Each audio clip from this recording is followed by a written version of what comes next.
संयुक्त रूप से आयोजित क्लास 6 से लेकर के 8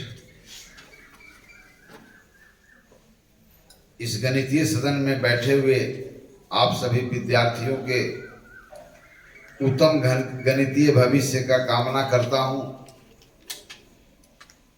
और दिन प्रतिदिन गणित में आपकी रुचि बढ़ती जा रही है। यह हमारे लिए बहुत ही खुशी की बात है और यह मन में मेरा ऊर्जा दे रहा है, ऊर्जा से भर दे रहा है कि गणितीय समंदर में आप अधिक से अधिक गहराई में उतरते चले जाएं, गणितीय आकाश में अधिक से अधिक ऊंचाइयों तक आप उड़ते चले जाएं। इसी तमन्ना, यही लक्ष्य, इसी उम्मीद और पवित्र संकल्प के साथ आज के सदन का शुरुआत करते हैं जोरदार तालियों के साथ।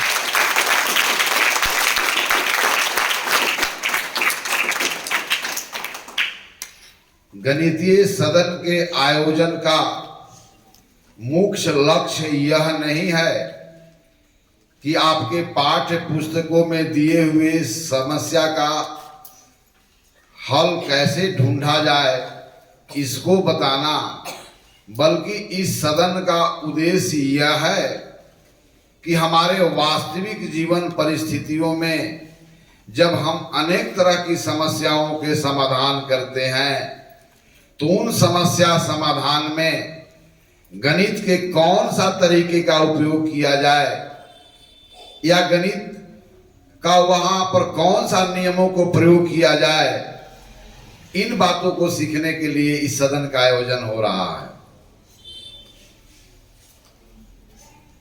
इस सदन का आयोजन का यह भी लक्ष्य है कि आप यह महसूस कर सकें कि आपके परिवेश में घटने वाली सभी घटनाएं प्रारंभ में भला ही अनियमित रूप से घटती हुई दिखती है, लेकिन वास्तविक सत्य है कि संसार की सभी घटनाएं गणितीय नियमों को पालन करते हुए ही घटित होती है।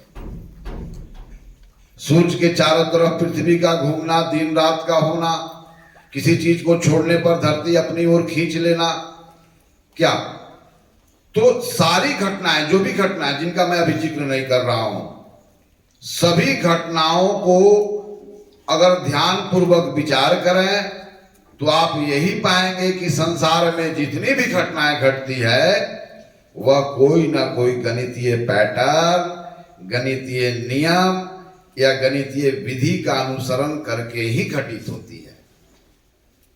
अर्थात गणितीय सदन का यह उद्देश्य कि आपके जीवन में प्रत्येक घटने वाली घटनाओं पर आपकी पैनी नजर हो और आप स्वयं से उस वास्तविक घटनाओं का विश्लेषण कर समाधान तक पहुंचने के लिए आपके अंदर में सलाहियत उत्पन्न हो, इस ख्याल से इस गणितीय सदन का आयोजन करते हैं। तो आइए इस पवित्र सदन में, जहां पर हम सबको आगे बढ़कर के जीवन में गणित के क्षेत्र में हमें बड़े से बड़े कार्य करना है और हमारी जितनी भी वैश्विक समस्या है, जहां पर गणितीय क्षमता की जरूरत है वहां पर गणितीय क्षमताओं का प्रयोग कर हम ऐसी समस्याओं के समाधान में भी सहयोगी भूमिका में होंगे। इसी उम्मीद के साथ आइए जिन विषयों के साथ आपके साथ मिलजुल कर चर्चा होगी वह क्या है, दशमलव भिन्न। दशमलव भिन्न, पिछले सदन में आपको यह बताया गया कि दशमलव भिन्न के रूप में किसी भिन्न को कैसे व्यक्त करते हैं। How can we convert any fractions given in p by q form into decimal form. इसमें आपको यह भी बताया गया कि संसाधनों की जब कमी होती गई तब वस्तुओं को काट छाट करके बांटने की आवश्यकता हुई।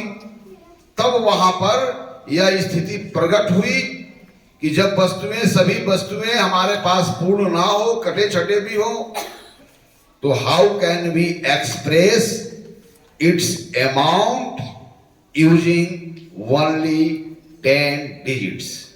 Okay? तो मैं अगली बात आपसे करूं तो पिछली बात जो आपसे की गई है उसमें जो जानकारियां हैं उसको सार रूप से मैं यहां पर एक बार बता देता हूं ताकि फिर ख्याल आ जाए और इन्हीं जानकारियों के साथ हम नए जानकारियों को प्राप्त करेंगे। तो पहला हमारा डेसिमल सिस्टम, हमारा जो संख्या पद्धति है वो 10 अंकों पर आधारित है, जहां पर 1 से लेकर के 9 तक को सार्थक अंक बोला जाता है और 0 को सिर्फ अंक बोला जाता है।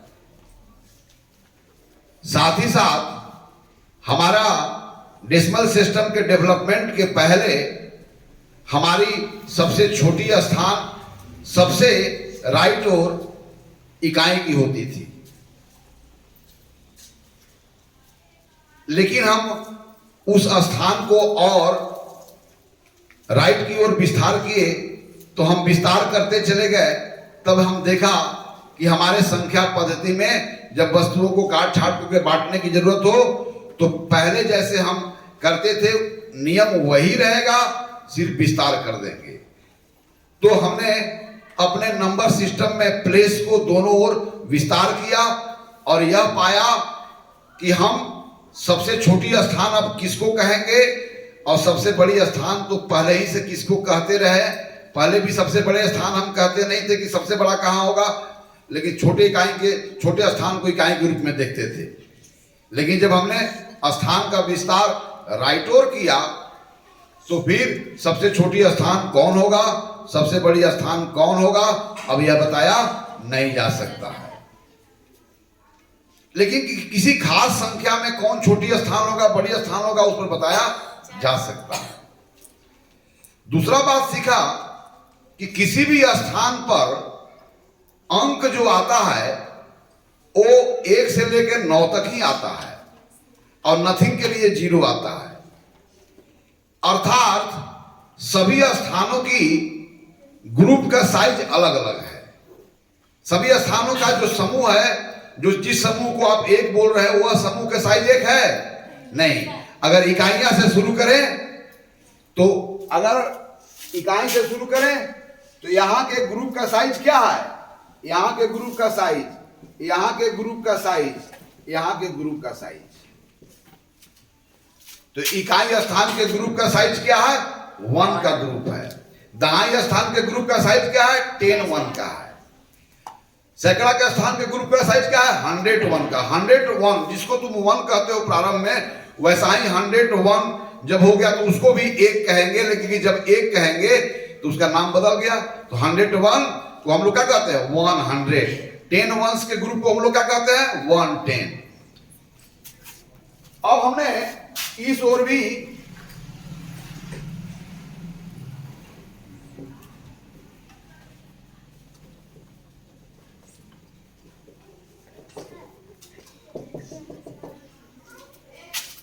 तब मुझे बताया जाए यहां के ग्रुप का साइज होगा 101, यहां का 10 1 का, यहां के ग्रुप का साइज क्या होगा 101 का, यहां के ग्रुप का साइज क्या होगा 1001 का, यहां के ग्रुप का साइज क्या होगा 1 का। तो यहां के प्रत्येक ग्रुप का साइज क्या होगा 1/10 का। अब किसका 1/10, 1 का। यहां भी 1 का 10 टाइम्स, यहां भी 1 का 100 टाइम्स और यहां 1 का 10th पार्ट। तो यहां के ग्रुप का साइज क्या होगा 1/10 का, 1/10 यूनिट, 1/10 यूनिट्स। यहां के ग्रुप का साइज क्या होगा 1/100। यहां के ग्रुप का साइज क्या होगा 1/1000। इतना समझा। हाँ, अब मैं फिर पूछ रहा हूं, अब यहां पर इस साइज के ग्रुप अधिक से अधिक हम कितना रख सकते हैं, 9। यहां पर भी इस साइज के ग्रुप को अधिक से अधिक कितना रख सकते हैं, 9। यहां पर भी इस ग्रुप के साइज को अधिक से अधिक कितना रख सकते हैं, 9। लेकिन इस ग्रुप के जो 10 1 अर्थात 110 का ग्रुप जब आपके पास 10 हो जाए तब उसको क्या करते हैं आप, उसके बड़े समूह में बना करके नया ग्रुप उसको बना लेते हैं ना, और उसका नामांकन चेंज कर देते हैं। समझे ना। अब इधर चलिए, तो how many once make 1/10, how many once make 110? उत्तर बोलो। How many tens make 100? 10. अब इसी प्रकार आ जाओ। How many 1/10? How many 1/10 makes 1 क्या उत्तर होना चाहिए? 10. Yes. 10 tenth, 10 tenths, 1/10, 2 tenths, 3 tenths. 10 tenths equal 1. आप ही लिख दो 1 यूनिट लिख दो या 1 या 1 जिसको तुम 1 माने हो वैसा कितना है? 1 है। 1 2 1s 3 4 ओके। अब बताओ कि how many 100 makes 1/10? How many 100 make 1/10? 1/100 कितने 1/100 को लेंगे कि 1/10 हो जाएगा? बोलो कितना? 10th। हम कह रहे कि 1/100 को हम लोग क्या पढ़ते हैं बताओ?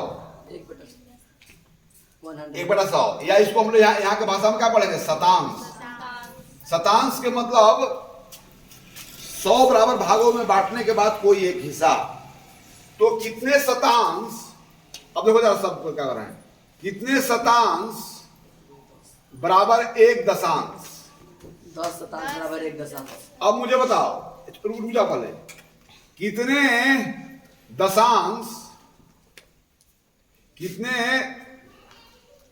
दशांश बराबर 1 इकाई?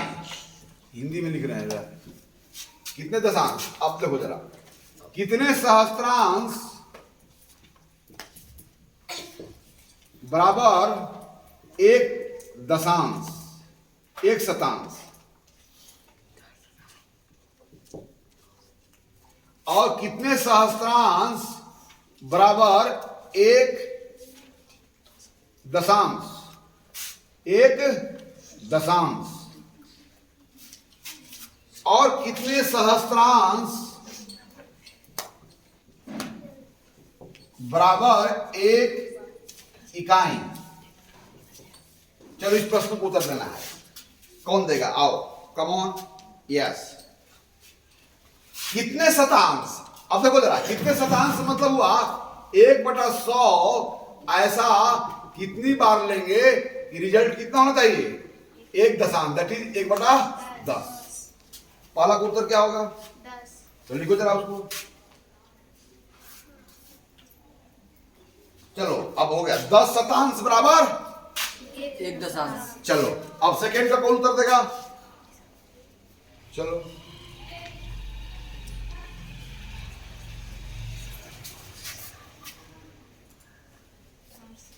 चलो इसका कौन उत्तर देगा?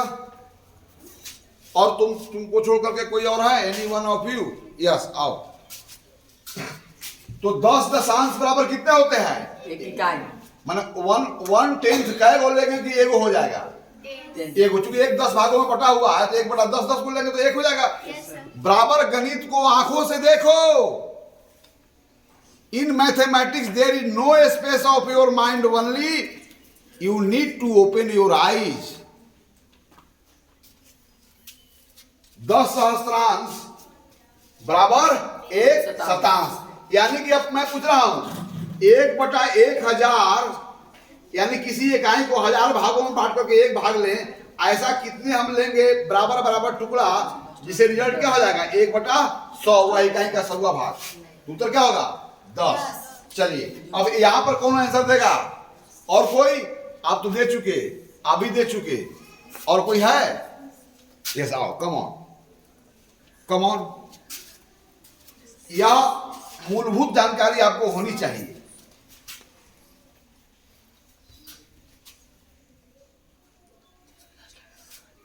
यह 100 सहस्त्रांश क्या सही है ना जी? Yes sir. वेरी फाइन, ताली बजा दो इसके लिए। अब यहां पर उत्तर कौन देगा? तुम दे चुकी हो, अब उनको मौका दिया जाए जो अभी तक यहां तक नहीं आए हैं। क्या तुम देख रही हो? आ सकती हो, बना सकती हो, देर क्यों लगाती हो? क्या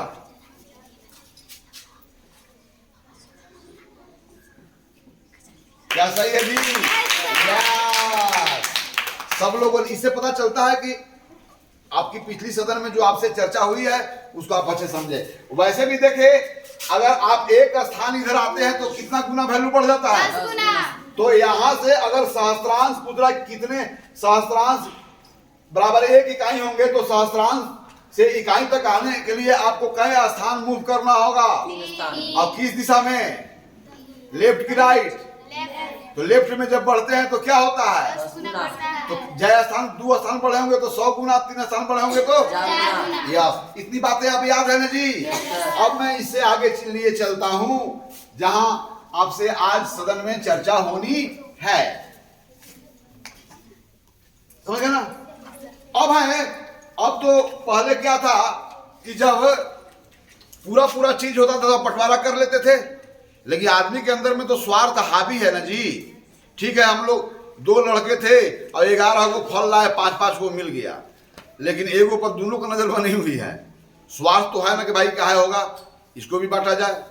प्रॉब्लम था कि बांटेंगे तो कैसे बांटेंगे, लेकिन जब मनुष्य को बांटने का तरीका हो गया तो फिर तब तक बांटा जब तक सारी चीज पूरी नहीं बट गई। लेकिन अलग बात है कि पहले क्या हुआ, 100 के टुकड़ों में बांटा, जो पहले 1000 के ढेर में बांटा, उससे नहीं बना तो फिर क्या हुआ, 100 को ढेर में बांटा, उससे नहीं हुआ तो क्या हुआ, 10-10 के ढेर में बांटा, फिर नहीं हुआ तो 1-1 के ढेर में बांटा, जब नहीं हुआ तो 1/10-10 के ढेर में बांटा, नहीं हुआ तो 1/100 के ढेर में बांटा, नहीं हुआ तो 1/1000 के ढेर में बांटा। अब इस तरह से हम बांटते तब तक चले गए जब तक चीजें पूरी तरह नहीं बट गई। लेकिन आपके सामने कुछ स्थिति प्रकट किया हूं, जहां पर वैसा स्थिति आए तो क्या वहां पर आप पूरी तरह बंटवारा कर सकते हैं? तो बंटवारा करने के लिए जिस प्रक्रिया को अपनाया उसमें आप बंटवारा को अंत कहां मानते थे? जब शेषफल 0 आपको प्राप्त होता था। लेकिन बहुत सारी परिस्थितियों में आप कितना भी डिवीजन करते जाए, कई स्टेप्स आगे बढ़ जाए, लेकिन वहां पर 0 मिलेगा नहीं। उसका एहसास कराया हूं, उसकी महत्व पर आगे चर्चा होगी। फिलहाल आज हम लोग गणित क्या है, what is a mathematics. You can define mathematics in many ways, but what is the main purpose of studying mathematics? What is the main view to know mathematics? Or what mathematics do?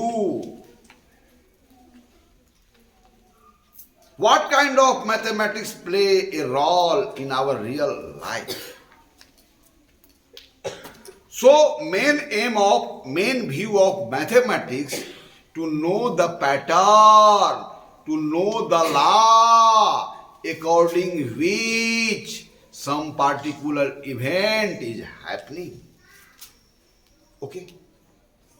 पैटर्नों को जानना कि वह कौन सा pattern है, वह कौन सा नियम है जिसके तहत यह घटनाएं होती है। यदि हम उन नियमों को जान जाए तो परिणामों के बारे में कहना बड़ी आसान होगा। इसी व्यू के तहत अब अभी तक आप लोगों ने कल पढ़ा,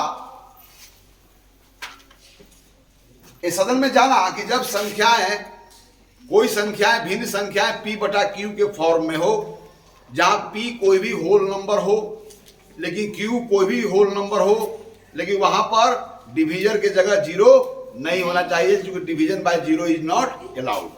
अब चलिए, अब हम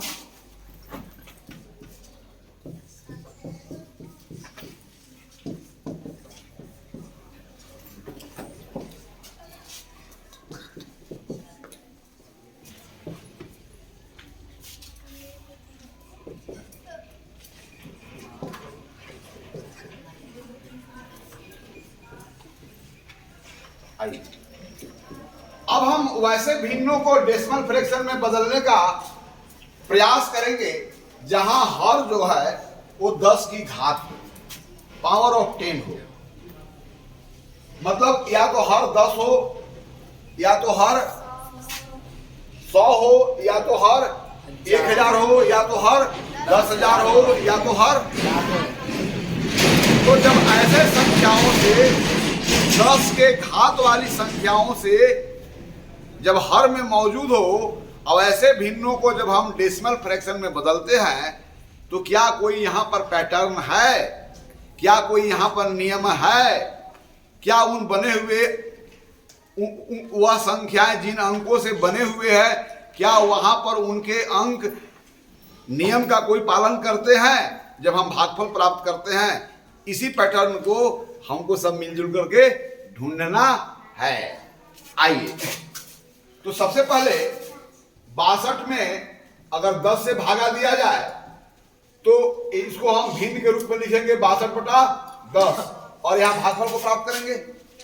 दूसरा है कि 625 में 100 से भागा करना है, अर्थात 625 में आप 100 से भाग करेंगे। 72 में 10 से भाग करना है तो पहले भिन्न के रूप में 72/10 लिखेंगे, क्योंकि भिन्नों की समझ भागफल के भाग की प्रक्रिया में ही भिन्नों की बात आती है। फिर क्या बोलो, कौन कौन संख्या बोलो? 7, 2, 3, 5, 4, 6, 7, 8 बटा क्या है? 1000। अब यहाँ पर हर जगह आप भागफल को पता करेंगे, और भागफल को पता करने के बाद हम पाएंगे कि 10 के घात वाले हरों से या 10 के घात वाले भाजकों से जब किसी पूर्ण संख्या को भाग दिया जाता है तो उसमें कोई नियम का पालन होता है अथवा नहीं होता है। आइए, सबसे पहले कौन करेगा, क्योंकि आपको मैं सिखा चुका हूं। आइए, 62 में 10 से भाग कौन करेगा? कौन करेगा? आ जाओ। अब तो भाग करना जानता हो ना जी। जब एक इकाई नहीं बटेगा तो उसको 10 दशांश में, फिर उसको शतांश में, फिर सहस्त्रांश में। अब तो हम कतवारा करते जाएंगे। चलो,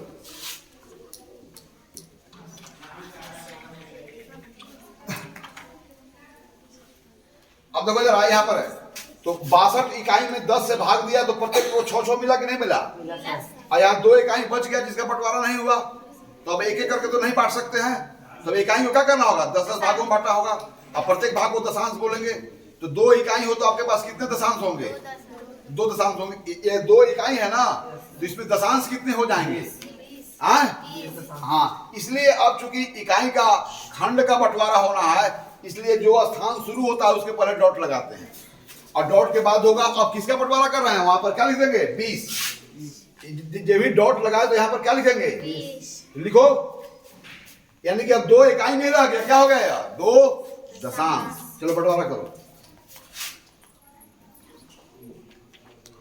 चलो इसका रिजल्ट लिखो यहां पर, इसको मिटा दो, अब फ्रेश मिटा दो, पूरा पूरा बढ़िया मिटा दो। ये पूरा रिजल्ट क्लियर लिखो ना यार, बड़ा बड़ा रिजल्ट, ताकि पता चले ना। आ जाओ जी, दूसरा कौन करेगा? चलिए जल्दी आओ, 23 से रिजल्ट करो। आपको आप 10 के घात वाले हर से जब भाग दे रहे हैं तो भागफल में कोई पैटर्न मिलता है कि नहीं उनके अंकों के मध्य, इसी बात को देखना।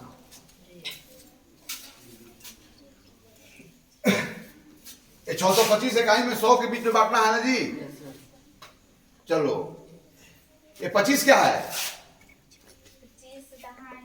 25 इकाई। अच्छा, अब चूंकि 25 इकाई बच गया, इसलिए इसका हम लोग बंटवारा करेंगे। तो एक इकाई को 10 भागों में बांटते हैं, तो 10 भागों में बांट को प्रत्येक भाग को 1 दशांश बोलते हैं। तो ऐसा 1/10 25 इकाई में कितने मिलेंगे? 1/10 250। इधर डॉट लगाएंगे, 1 जीरो लगाएंगे। अब दशांश को बांटेंगे ना, 250 दशांश। क्या है? 250 दशांश है ना। अब 250 दशांशों का बंटवारा कर रहा है 100 के बीच में, तो प्रत्येक को कितना दशांश मिलेगा? 2। इस प्रकार 200 दशांश बढ़ जाएंगे। अब कितना दशांश बच जाएंगे? 50 बचेंगे ना। अब उसको हम लोग किसमें भी बांटेंगे? 10 भाग में बांटेंगे। तो एक दशांश को अगर 10 भागों में बांटते हैं तो प्रत्येक भाग को क्या बोलते हैं हम लोग? क्या बोलते हैं? एक दशांश को भी 10 भागों में बांटेंगे तो प्रत्येक भाग को क्या बोलेंगे? 1 शतांश। यानी कि एक दशांश को 1/10वां को भी 10 भागों में बांटोगे तो 1 इकाई का 100वां भाग हो जाएगा। इधर फ्लो होना चाहिए। चलो इसको मिटा दो।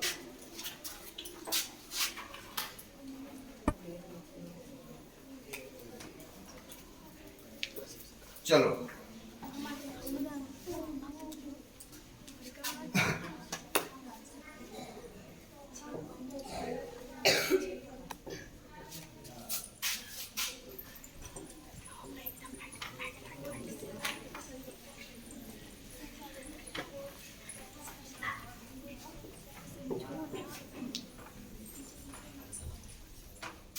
हाँ, रिजल्ट लिख देता हूँ।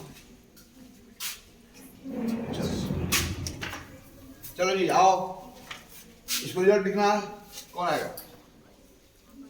कौन आएगा बोलो? तुम आ गई, तुम तो आई थी ना पहले, और कोई नहीं है? आ जाओ। यहाँ पर वहां पर ऑपरेशन करना है, you will get result from there and you will write down here. चलो, और फिर रिजल्ट करके अगर सही होगा तो फिर उसको मिटा देना है ना, आंसर को नहीं करना।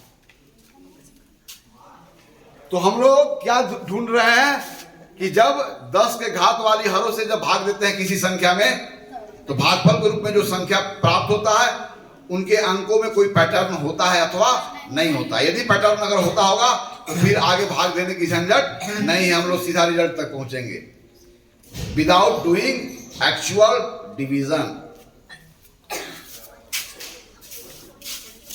फटाफट लिखोगे। अच्छा, जब बंटवारा कर रहे हो तो हमारी बात को ध्यान में रखना ना। वो आपके मन में कल्पना चलना चाहिए कि इतना बचा दशांश, यह हो गया शतांश, इतना हो गया सहस्त्रांश, यहां से शुरू हो गया है ना। क्यों हम जीरो लगाते हैं वो संपूर्ण जानकारी आपको होना चाहिए। यूं ही जीरो लगाते हैं मतलब कि मंडन मिश्र के आप तोता है। वहां पर डॉट लगाते हैं, जीरो क्यों लगाते हैं आपको आप मालूम हो गया होगा ना। प्रत्येक चीजों का कारण मालूम होनी चाहिए। गणित और विज्ञान विश्वास का मामला नहीं है। गणित और विज्ञान विश्वास के मामला नहीं है, बल्कि प्रत्यक्ष प्रमाण की मामला है।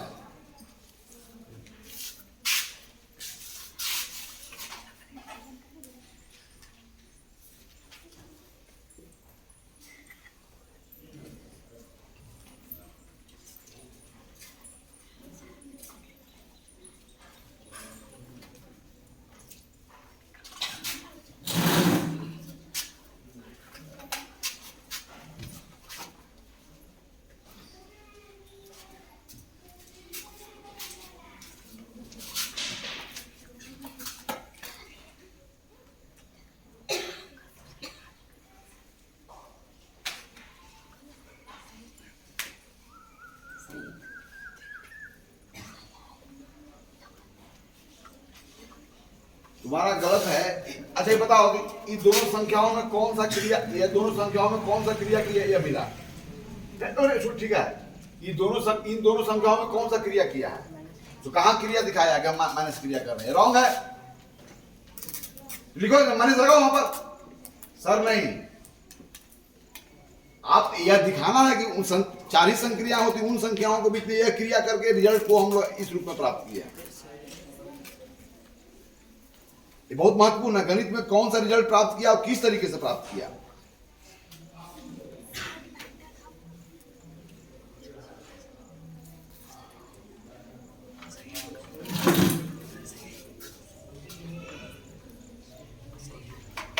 सही है जी? Yes sir. अभी रुको, अंतिम में तो अभी निर्णय लेना है यार। अंतिम में यह हम लोग क्या कर रहे हैं? We are collecting the data of the quotient if the division is, if the any number is divided by power of 10। हम लोग तो आंकड़ा एकत्र कर रहे हैं। इस एकत्र आंकड़ा से हम लोग महत्वपूर्ण निर्णय तक पहुंचेंगे। यही है वैज्ञानिक विधि। चलो हो गया। अब चलो, अब मैं छोटा छोटा दे रहा हूं, अभी रुक जाओ।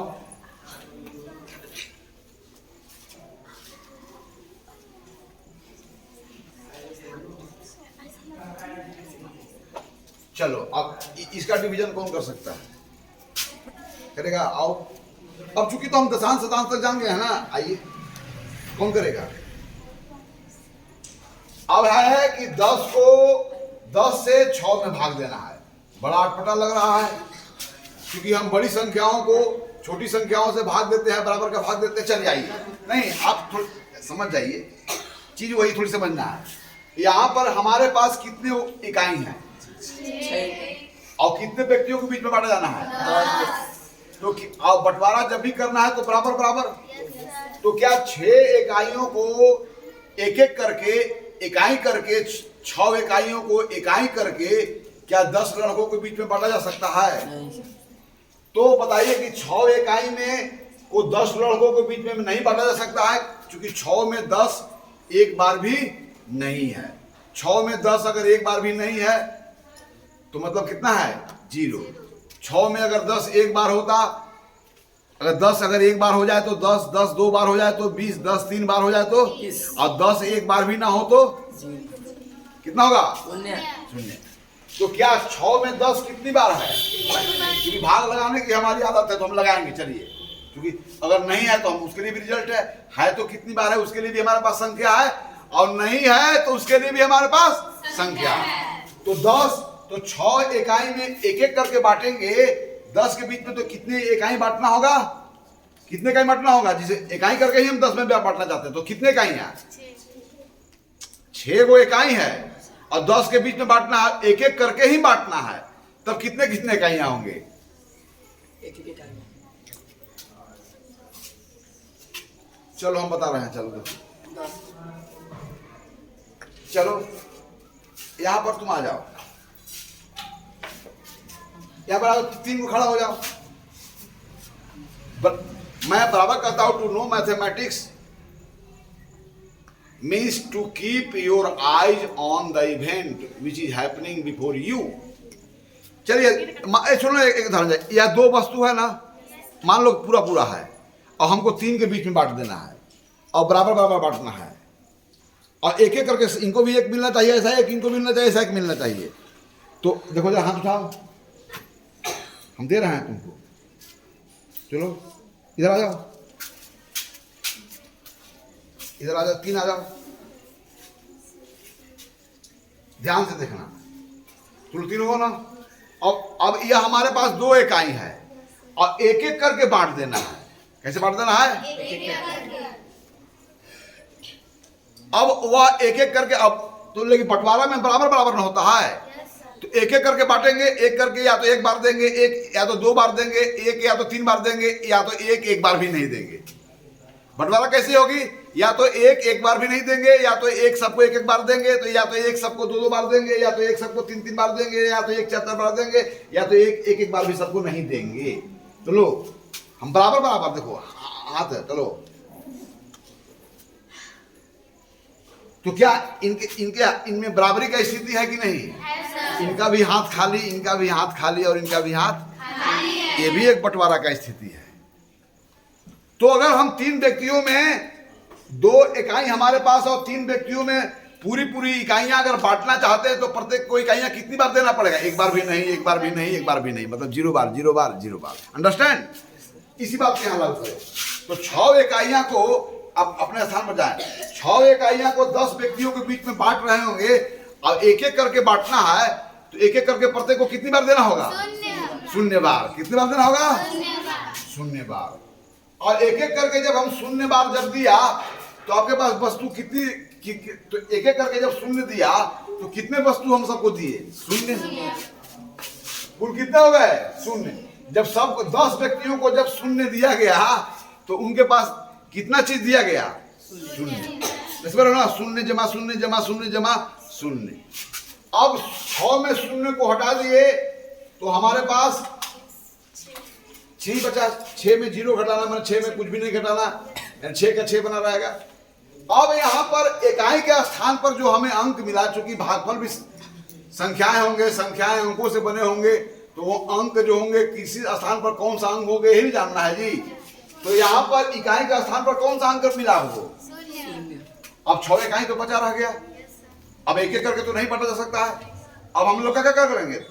10वां भाग, दशांश करके, है ना, 1/10। तो 6 इकाई में 1/10 कितने होंगे? क्या 1/10 होंगे? 60 गो। इसलिए अब यह चूंकि डेसिमल पार्ट शुरू हो रहा है, 60 कर दिए, तो 10 छक्का कितना हो गया? 60। बंटवारा हो गया जी।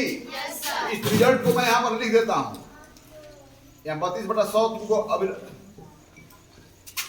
इस रिजल्ट को मैं लिख दिया ना, 6/10 को अब लोग डेसिमल फ्रैक्शन में क्या लिखा है? इन होगा जी। चलिए बाकी इन 2 चीजों को करें। इसका रिजल्ट बताएं, इसका रिजल्ट कौन बताएगा? कौन बताएगा? आओ आओ। अब यहां पर 6 इकाई तो 100 जगह एक एक करके नहीं बटेगा, तो 0 0 करके बटेगा, 10 10 करके भी नहीं बटेगा, बटेगा क्योंकि यहाँ पर 1000 से भाग देना है, समझ नहीं है, 1000 भागों में बांटना है या 1000 करके बांटना है। 1000 1000 कम से कम एक भी 1000 नहीं, 0,000 1000 2000 3000, लेकिन 1000 को इस तरह देना है ना। चलो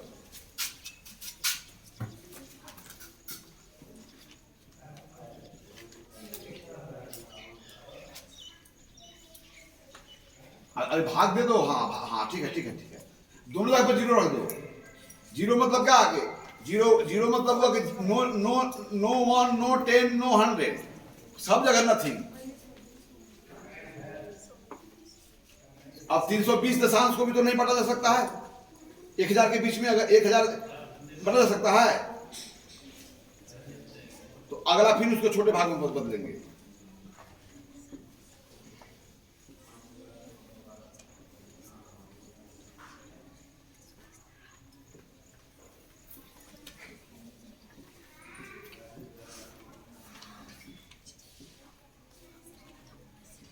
साथ 0 देखा, क्रॉस कोई नंबर नहीं है, है ना, ठीक है, वेरी फाइन। अब इस रिजल्ट को यहाँ पर पहले पी बाई क्यू को फॉर्म में लिखे और फिर सामने उसको डेसिमल फॉर्म में लिखे, सही है ना जी? इसको मैं मिटा दूं ना, यस, इसका हो गया ना। अब लास्ट बचा हुआ है, इसको कौन करेगा, इसको डिवीजन, और कोई आपके सिवा कोई और, तुम तो हो ही गया, और कोई जी, any one of you other than this 5 और 7 स्टूडेंट्स, और कोई, तुम, एनी वन ऑफ यू, तुम भी कर सकती हो ना, तुम ही करोगी, चलो आओ। तो अभी हम लोग क्या कर रहे हैं, 10 के घात वाले हर से भाग दे करके हम पैटर्न को ढूंढ रहे हैं कि कोई वहां पर नियम है अथवा नहीं है। इसलिए गणित का मूल उद्देश्य पैटर्नों को ढूंढना, पैटर्नों को पता लगाना, क्या गणितीय संक्रिया में कोई नियम पालन होता है अथवा नहीं होता है। जल्दी से करो।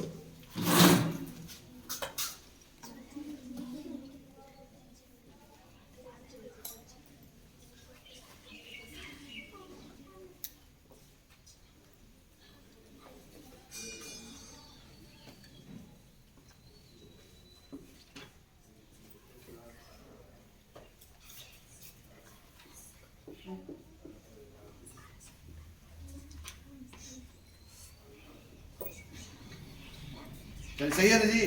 चलिए, अब हमारे पास विशाल आंकड़े हो गए जहां पर हम निर्णय लेने के स्थिति में हैं। We are in positions to draw some important conclusion और concrete conclusion from these data. अब आइए हम निष्कर्ष तक कैसे पहुंचते हैं। अब प्राप्त आंकड़ों से यह जो आंकड़े इकट्ठे किए और इन एकत्र आंकड़ों से महत्वपूर्ण निर्णय लेना है। तो क्या निर्णय लेने जाने, क्या कौन सा निर्णय लेने जा रहे हैं, कंक्लूजन। अब मुझे बताओ, एक अंकों वाली संख्या से 10 से जब भाग दिए तो मुझे बताओ कि क्या मिला, 0.6, यानी कि 6 जो इकाई का अंक था वह 6 कहां चला गया, दशांश का अंक बन गया। अच्छा 6 है तो मुझे बताओ कि यहां पर 6 है तो बताओ कि यहां पर कितने टेंस होंगे, राइट। क्या यह 6, यह 6, यह 6, यह 6 सब अलग अलग 6 हैं? यस। चूंकि सार्थक अंकों के पहले सबसे लेफ्ट की ओर जो सार्थक अंक होगा उसके पहले 0 को रखने से क्या इस 6 का प्लेस वैल्यू बदल रहा है? पीछे 0 रखे, 1 0 तो भी 6 इकाई के स्थान पर है, 2 0 रखे तो 6 भी क्या है, इकाई के स्थान पर है, 3 भी 0 रखे तो 6 का प्लेस वैल्यू नहीं बदल रहा है। लेकिन 6 के आगे यहाँ पर 1 0 रख दे, 6 के आगे 2 0 रख दे, 6 के आगे 3 0 रख दे तो 6 का प्लेस वैल्यू क्या होता है, बदल जाता है।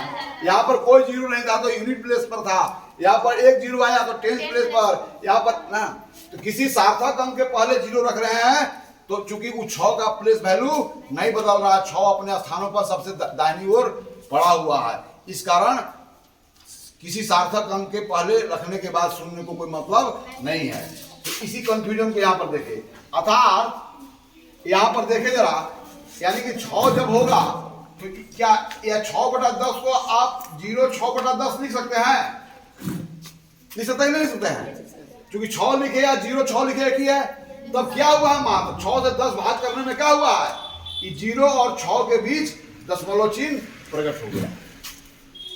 यहां पर देखिए जब 32 और 100 में भाग दिए तो चलिए क्या वो नीचे 0 है, 3 को है तो हम लोग लिख देते हैं 0 32 0। कोई दिक्कत है? नहीं सर। यहां पर क्या हो रहा है कि जब 100 से भाग दे रहे हैं तब इधर से दशमलव बिंदु कहां प्रकट हो रहा है?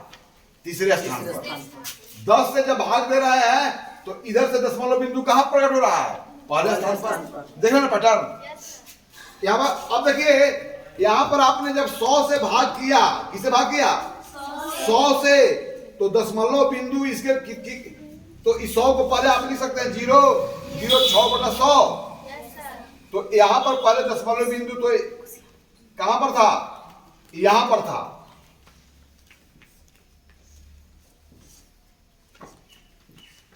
देखिए इस संख्या में दशमलव बिंदु कहां पर था? यहां पर था। क्योंकि दशमलव बिंदु का आगे कोई दशांश नहीं है, कोई शतांश नहीं है, तो 100 से भाग किया तो दशमलव बिंदु कई स्थान तक यहां से गया? 1 2। क्या दिख रहे हैं? 6/100 पर गया 0.06। 32 में जब 1000 से भाग किए तो इधर से दशमलव बिंदु कई स्थान तक गया? 3 स्थान तक। इसलिए यहाँ पर 2 ही स्थान तक दिया हुआ है, इसलिए 0 लगा करके तीसरा स्थान पर दशमलव लगाएंगे। और इकाई स्थान में कोई अगर अंक ना हो तो 0 हमेशा दिखाना है। चलिए 62 में तब 10 से भाग किए तो सबसे जो लास्ट में 10 इकाई के बाद जो दशमलव बिंदु होता है वो कई स्थान तक इधर मूव किया? 1 स्थान तक। 625 में जब 100 से भाग किए तो इकाई का स्थान से कितना मूव किया? 2 स्थान। 72 से जब 10 में भाग किए तो इकाई स्थान से दशमलव कितना मूव किया? जब इसको पहले लिख लिया जाए कि कितना है? 7,23,00,000 कितना है? हाँ 7,23,54,678 में जब 1000 से भाग किए तो दशमलव बिंदु तो इकाई के बाद था, तो आप भागफल में दशमलव बिंदु कहाँ चला गया? 3 स्थान। बाकी भागफल में जो संख्याएं मिल रहे हैं वहां पर वही अंक मिल रहे हैं, यही सब अंक है। सिर्फ दशमलव बिंदु जो इकाई के बाद होती है उसका स्थानांतरण हो रहा है ना? यानी कि जब 10 से भाग कर रहे तो दशमलव बिंदु लेफ्ट की ओर कितना 1 स्थान तक बढ़ जाती है। 100 से भाग करे तो दशमलव बिंदु इकाई से कितने स्थान तक लेफ्ट की ओर जाती है? इधर लेफ्ट ना। जब हमने 10 से भागा पहले दशमलव बिंदु कहां पर था? पहले दशमलव बिंदु यहां पर था। 10 से भागा किया तो दशमलव बिंदु 1 स्थान पीछे आ गया ना। जब यहाँ पर 1000 से भाग किया तो दशमलव बिंदु कितना आया? 3 स्थान पीछे। पहले तो यहाँ पर होगा, इधर 3 स्थान पर आया, क्योंकि तीसरा अंक नहीं है तो 0 दिखा देंगे ना। जब आपने 10 से भागा किया तो दशमलव बिंदु, यानी कि 10 से 100 से 1000 से किसी जब पूर्ण संख्या में भाग देते हो तो जो भागफल के रूप में जो हमें संख्या प्राप्त होता है वहां पर हम एक पैटर्न दिखते हैं। पैटर्न यह देखते हैं कि भागफल में भी वही सारे अंक मिलते हैं, उसी क्रम में मिलते हैं, लेकिन दशमलव जो इकाई स्थान के बाद होता है वह दशमलव बिंदु का क्या होता है? अब इकाई स्थान के बाद जो लगी होती है वह मूव करता है किधर? दाहिनी ओर है बाईं ओर? बाईं ओर। 10 से भाग करने पर बाईं ओर कितना इकाई? 1 स्थान। यानी इकाई के बाद 1 स्थान, यानी इकाई का अंक क्या हो जाएगा? दशांश का अंक है ना। 2 स्थान होगा तो क्या हो जाएगा? अगर 2 स्थान अगर मूव किया, 1 स्थान मूव किया तो यह 5 इकाई का अंक है, तो यह दशांश का अंक हो गया। 2 स्थान मूव किया तो यह जो दहाई का अंक है वो क्या हो जाएगा? दशांश का। 3 स्थान मूव किया तो यह जो सैकड़ा का अंक है वो क्या हो जाएगा? दशांश का। तो आज हम लोग एकत्र आंकड़ों के द्वारा 10, 100, 1000 से भाग करने के बाद भागफल के रूप में प्राप्त संख्याओं में हमने पैटर्न को दिखा। इसलिए छोड़ दो, दो चार मैं उदाहरण देता हूं, तुम छोड़ो उसके बाद करो। अब दो चार मैं उदाहरण देता हूं जहां पर बिना भाग किए हुए इस नियम का अनुसरण कर भागफल को बड़ी तेजी से लिख डालना है। कौन लिखेगा? फटाफट। हम सर। अब बराबर हम देंगे, सब रिजल्ट लिखते जाओगे।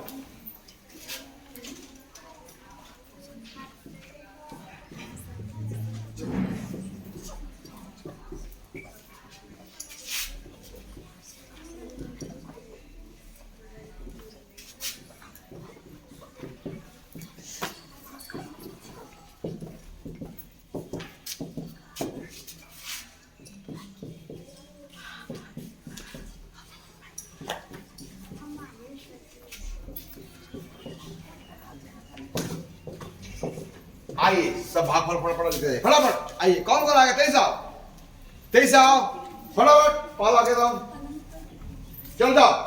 दूसरा आओ, तीसरा आओ,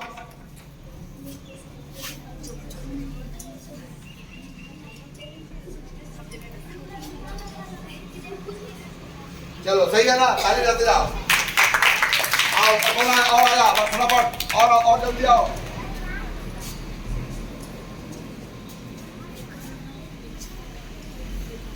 वेरी फाइन।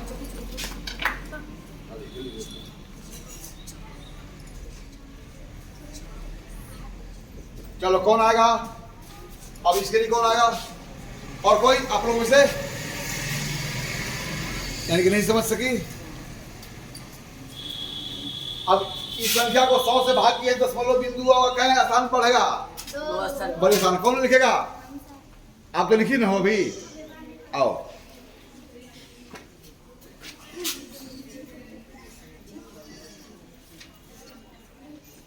चलो जी, इसको कौन आंसर देगा? अब हम सर। आ जाओ, आओ।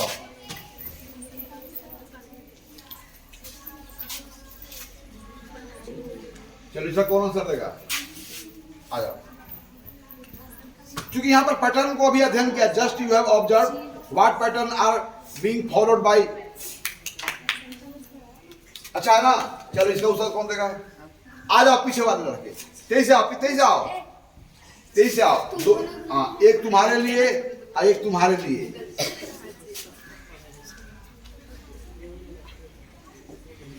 अगर राइट होगा तो यू आर ये लड़की सही है गलत है?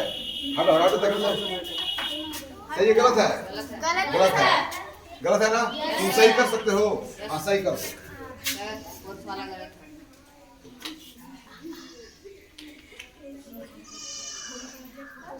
क्या सही है? नहीं सर। तुम भी गलत हो। कौन सही करेगा हम इनका? सर। तुम आओ सही करो।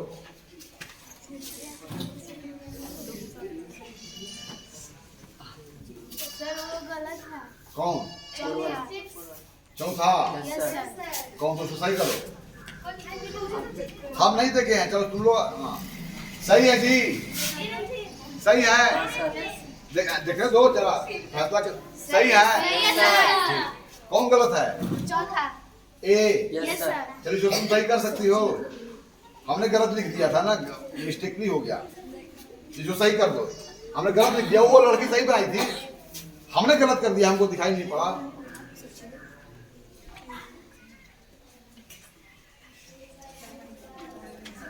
सही है ना?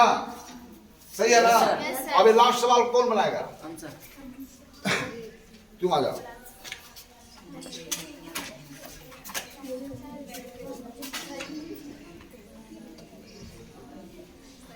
क्या सही है जी? तो सही है। Yes, sir. तो तब देर क्यों लगा रहे हैं? तो आज इस गणित के सदन में चूंकि दशमलव भिन्न के बारे में लगातार चर्चा को जारी रखे हुए हैं, आज के इस सदन में हम लोग वैसे पी बाई क्यू फिर फॉर्म वाले भिन्नों को दशमलव भिन्नों में बदलने के हमने पैटर्न को ढूंढा। जब डिवीजर हमारा जो हो वो 10 का कोई घात हो, हर जो हो या 10 हो, 100 हो, 1000 हो, 10,000 हो, 1 लाख हो, जब यहाँ पर ऐसी हर हो तो वहां पर वास्तविक रूप से भाग देने की कोई आवश्यकता नहीं है, उसके भागफल को इस पैटर्न का फॉलो करके सीधा हम लोग लिख सकते हैं। इन्हीं बातों के साथ आज की गणित की सदन समाप्त होती है। फिर अगले सदन में दशमलव के बारे में हम और कुछ विषय चर्चा करेंगे।